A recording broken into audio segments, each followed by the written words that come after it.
Hi there. My name is Connie Goldsmith, and I'd like to tell you a little bit about my new book, Understanding Coronaviruses.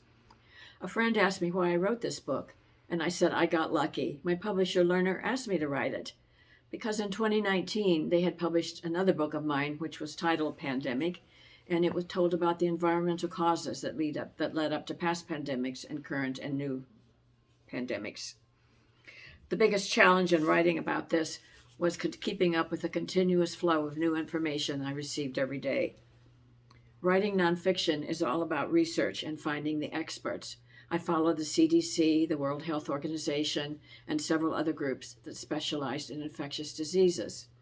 I subscribe to the New York Times, the Washington Post, and access to a number of medical journals. And best of all, I set a Google alert, which provided me with articles every day from across the country about the pandemic. My research usually includes reading other books about the topic I'm writing about, but this time this was so new there was little available. I always include personal interviews in my books. For this one, I talked to several teens and teachers. Quotes in the media from patients and healthcare providers and experts rounded out my research. My local newspaper featured the story of a young woman named Chris who survived a very serious case of COVID-19. I contacted her through Facebook, and she asked if she would talk to me, and she agreed. So in this book, I tell her story from becoming ill to her full recovery. I'm going to read a few words that Chris wrote about when she got better. Chris said in my book, 6 months ago, I couldn't breathe and was put in an induced coma and put on a ventilator.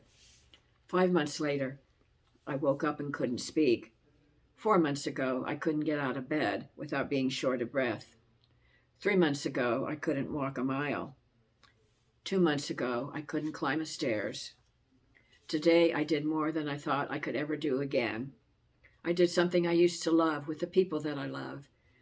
A few months ago, I would have told you that hiking and backpacking were part of my past. Now look at me. My book closes with a wonderful photo of Chris hiking in the Sierra Nevada foothills. She's throwing up her arms in a sign of victory over COVID. She shows us that even in the midst of this terrible pandemic, there is hope.